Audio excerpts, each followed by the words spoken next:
اعوذ باللہ من الشیطان الرجیم بسم اللہ الرحمن الرحیم السلام علیکم۔ امید کرتی ہوں کہ آپ تمام خیر و عافیت سے ہوں گے انشاءاللہ تعالی۔ ہم امام حسن عسکری علیہ السلام کی سیرت، ان کی ذات والا صفات کے بارے میں بات کر رہے ہیں، اور اس سلسلے میں ہماری یہ دوسری گفتگو ہے۔ امام حسن عسکری علیہ السلام ہمارے 11ویں امام ہیں۔ آپ کے القاب و کنیت کے بارے میں یہ کہا جاتا ہے کہ آپ کو الصامت، الحادی، الرفیق، الذکی اور النقی کے نام سے ان القابات سے یاد کیا جاتا تھا۔ آپ کی کنیت ابو محمد تھی، اور اس کے علاوہ آپ کو آپ کے بابا امام علی نقی علیہ السلام کو اور آپ کے دادا امام محمد تقی علیہ السلام کو ابن الرضا کے نام سے بھی یاد کیا جاتا ہے۔ عیسیٰ بن صبیح سے روایت ہے، اس کا بیان ہے کہ امام حسن عسکری علیہ السلام ہم لوگوں کے پاس قید خانے میں آئے۔ میں آپ کو پہچانتا تھا۔ آپ نے مجھ سے فرمایا تمہاری عمر اس وقت 65 سال اور اتنے مہینے اور اتنے دن کی ہے۔ میرے پاس دعاؤں کی کتاب تھی جس میں میری تاریخ پیدائش تحریر تھی۔ میں نے اسے دیکھا تو واقعاً جو آپ نے فرمایا تھا وہ بالکل صحیح تھا۔ آپ نے پھر پوچھا تمہارے کوئی بیٹا ہے؟ میں نے عرض کیا نہیں۔ آپ نے فرمایا پروردگار اس کو ایک لڑکا عنایت فرما جو اس کا بازو بنے، کیونکہ بیٹا باپ کے لیے بہترین بازو ہوتا ہے۔ میں نے عرض کیا کیا آپ کے یہاں بھی کوئی بیٹا ہے؟ آپ نے فرمایا ہاں، خدا کی قسم میرے ایک بیٹا ہوگا جو زمین کو قسط و عدل سے اسی طرح بھر دے گا جس طرح وہ ظلم و جور سے بھری ہوگی۔ امام حسن عسکری علیہ السلام کے علم کے بارے میں کیا بات کی جائے۔ آپ وارث قرآن ہیں، آپ شریک قرآن ہیں، اور قرآن پہ جب بھی کوئی مشکل آئی ہے اس وقت مشکل کشا بن کر آل محمد علیہ السلام ہی نے قرآن کی مدد فرمائی ہے۔ اسحاق کندی تناقض قرآن اور امام حسن عسکری علیہ السلام کی تردید کے حوالے سے ایک بہت ہی مشہور واقعہ تاریخ میں ملتا ہے کہ ابو القاسم کوفی نے کتاب التبدیل میں تحریر کیا ہے۔ اسحاق کندی جو عراق میں اپنے زمانے کا سب سے مشہور فلسفی تھا، اس نے ایک کتاب ایسی لکھی جس میں تناقض القرآن کی بات کی۔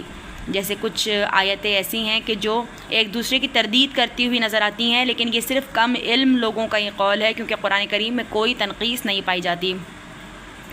اسے اپنی اس تصنیف پر بڑا ناز تھا اور اپنی جگہ پر سمجھنے لگا کہ اس نے علماء میں ایک منفرد مقام حاصل کر لیا ہے۔ اس کا ایک شاگرد ایک دن حضرت ابو محمد امام حسن عسکری علیہ السلام کی خدمت میں حاضر ہوا۔ آپ نے اس سے ارشاد فرمایا کیا تم میں کوئی ایسا مرد رشید نہیں ہے جو اپنے استاد کندی کو اس کام سے باز رکھ سکے جو وہ قرآن کے سلسلے میں کر رہا ہے؟ اس شاگرد نے عرض کیا مگر ہم لوگ تو اس کے شاگرد ہیں، ہمارے لیے یہ بات کہنا مناسب ہی نہیں ہے کہ اس کے کسی بھی کام پہ اعتراض کریں۔ آپ علیہ السلام نے فرمایا جو بات میں تم سے کہوں وہ اس تک پہنچا دو گے؟ اس نے کہا جی ہاں۔ آپ نے فرمایا اچھا جاؤ، پہلے کسی صورت سے اس کا تقرب حاصل کر کے انس پیدا کرنے کی کوشش کرو۔ جب وہ تم سے مانوس ہو جائے تو اس سے یہ کہنا کہ ایک سوال میرے ذہن میں آیا ہے، میں آپ سے پوچھنا چاہتا ہوں۔ وہ یقیناً کہے گا کہ ہاں پوچھو۔ تم کہنا کہ یہ بتائیے وہ متکلم جس کے کلام کا نام قرآن ہے، اگر وہ آپ کے پاس آئے تو کیا اس کے لیے یہ جائز ہے کہ وہ اپنے کلام کا وہ مطلب نہ بتائے جو آپ نے بتایا ہے بلکہ کوئی اور مطلب بتائے؟ اس کے جواب میں وہ کہے گا ہاں، اس کے لیے یہ جائز ہے کیونکہ وہ کلام اسی کا ہے اور متکلم جانتا ہے کہ اس کے کلام کا کیا مطلب ہے۔ کبھی ایسا ہوتا ہے کہ سننے والا وہ نہیں سنتا جو متکلم کہنا چاہ رہا ہوتا ہے، وہ اپنی مرضی سے اس کا جو بھی مطلب ہے وہ اخذ کر لیتا ہے۔ ہو سکتا ہے کہ سننے والے کو وہ سمجھ میں نہ آیا ہو جو متکلم کہنا چاہ رہا ہو۔ جب وہ یہ کہے تو پھر تم کہنا کہ پھر آپ کا کیا خیال ہے کہ ہو سکتا ہے اللہ نے اپنے کلام کے وہ معنی مراد ہی نہ لیے ہوں جو آپ سمجھ رہے ہیں، اسی طرح آپ غلطی کر رہے ہیں۔ الغرض وہ شاگرد اپنے استاد اسحاق کندی کے پاس پہنچا اور بڑی مہربانی کے ساتھ اس نے اپنے استاد کے سامنے یہ مسئلہ پیش کیا۔ کندی نے کہا کیا کہا؟ پھر کہو۔ شاگرد نے یہ مسئلہ پھر پیش کیا تو وہ سوچ میں پڑ گیا اور بولا تمہیں قسم ہے یہ بتاؤ کہ یہ سوال تم کو کس نے بتایا ہے؟ اس نے کہا کسی نے نہیں، یہ سوال از خود میرے دل میں پیدا ہوا۔ کندی نے کہا ہرگز نہیں، تم جیسا آدمی ایسا سوال کر ہی نہیں سکتا، سچ بتاؤ یہ سوال تمہیں کس نے بتایا ہے؟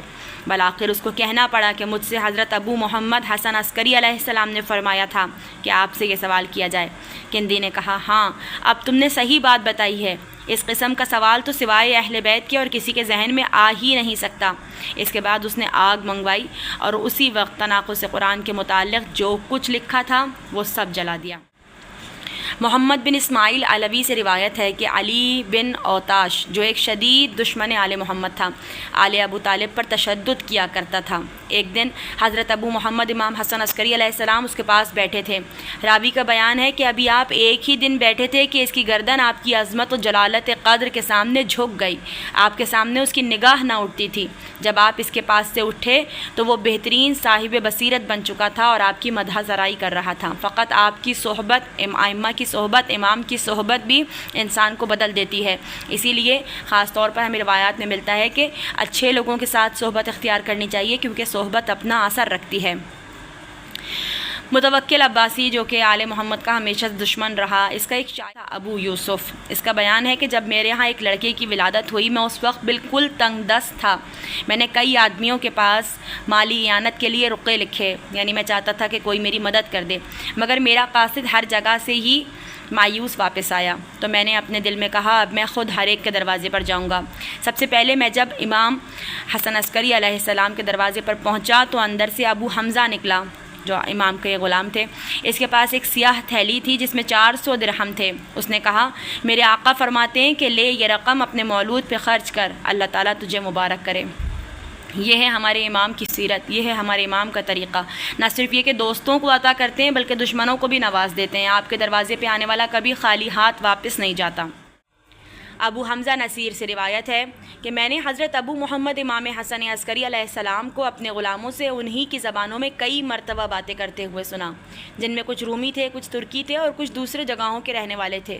مجھے بڑا تعجب ہوا، دل میں کہا کہ یہ تو مدینے میں پیدا ہوئے ہیں اور اپنے والد حضرت ابو الحسن امام علی النقی علیہ السلام کی وفات تک، ان کی شہادت تک کبھی کسی کے سامنے نہیں آئے، نہ ان کو کسی نے دیکھا، پھر ان کو یہ زبانیں کیسے آ گئیں؟ ابھی میں یہ سوچ ہی رہا تھا کہ آپ میری طرف متوجہ ہوئے اور فرمایا سنو، اللہ تعالیٰ اپنی حجت کو ساری مخلوق پر واضح کر دیتا ہے اور اسے ہر شے کا علم عنایت فرما دیتا ہے۔ اسی بنا پر وہ دنیا کی تمام زبانوں کو، تمام لوگوں کے نسب کو اور زمانے کے تمام ہونے والے آئندہ کے حوادث کو جانتے ہیں۔ اگر ایسا نہ ہو تو پھر حجت خدا اور محجوجین میں کیا فرق ہوگا؟ بے شک کہ امام علیہ السلام ہر علم کو جانتے ہیں، ہر زبان کو جانتے ہیں، اسی لیے ائمہ کا لقب فصل الخطاب بھی ہوا کرتا ہے، یعنی ہر زبان کو سمجھنے والا، ہر زبان میں خطاب کرنے والا۔ ایک زائر کے ساتھ امام کے سلوک کی روایت ملتی ہے کہ ابو القاسم حبشی سے روایت ہے، ان کا بیان ہے میرا دستور تھا کہ ہر سال اول شعبان میں عسکر سامرہ میں مقام مقدس کی زیارت کو جایا کرتا اور نیمہ شعبان میں زیارت قبر امام حسین علیہ السلام کیا کرتا تھا۔ ایک سال میں شعبان سے پہلے ہی عسکر پہنچ گیا اور خیال تھا کہ اب حسب دستور شعبان میں یہاں کی زیارت کو نہ آ سکوں گا، مگر جب شعبان آیا تو دل میں کہا کہ ہمیشہ شعبان میں وہاں کی زیارت کی ہے، اسے نہ چھوڑوں۔ یہ سوچ کر میں پھر عسکر سامرہ روانہ ہوا۔ اس سے پہلے جب عسکر پہنچتا تو رقعہ یا خط سے اطلاع کر دیا کرتا تھا کہ میں آ رہا ہوں، مگر اس مرتبہ ارادہ کیا کہ صرف زیارت کروں گا اور کسی سے میل ملاقات نہیں کروں گا۔ اسی لیے جس کے گھر قیام کیا اس سے بھی کہہ دیا کہ میرے آنے کی کسی کو اطلاع نہ دینا۔ جب میں نے شب کو اس کے ہاں قیام کیا تو گھر کا مالک مسکراتا ہوا 2 دینار لے کر آیا۔ اس کو خود بھی حیرت تھی، وہ کہہ رہا تھا کہ امام حسن عسکری علیہ السلام نے یہ 2 دینار میرے پاس بھیجے ہیں اور کہلایا ہے کہ یہ حبشی کو دے دو اور کہو جو اللہ کی اطاعت میں مشغول ہوتا ہے اس کی حاجت برابری اللہ ہی کرتا ہے۔ انشاءاللہ تعالیٰ کہ اس درس کو آپ لوگوں نے بغور سنا ہوگا۔ پروردگار عالم ہم سب کو سیرت امام حسن عسکری علیہ السلام سے آشنا ہونے کی اور آپ کی تعلیمات کو اپنی زندگی میں شامل کرنے کی توفیق عطا فرمائے۔ والسلام علیکم ورحمۃ اللہ وبرکاتہ۔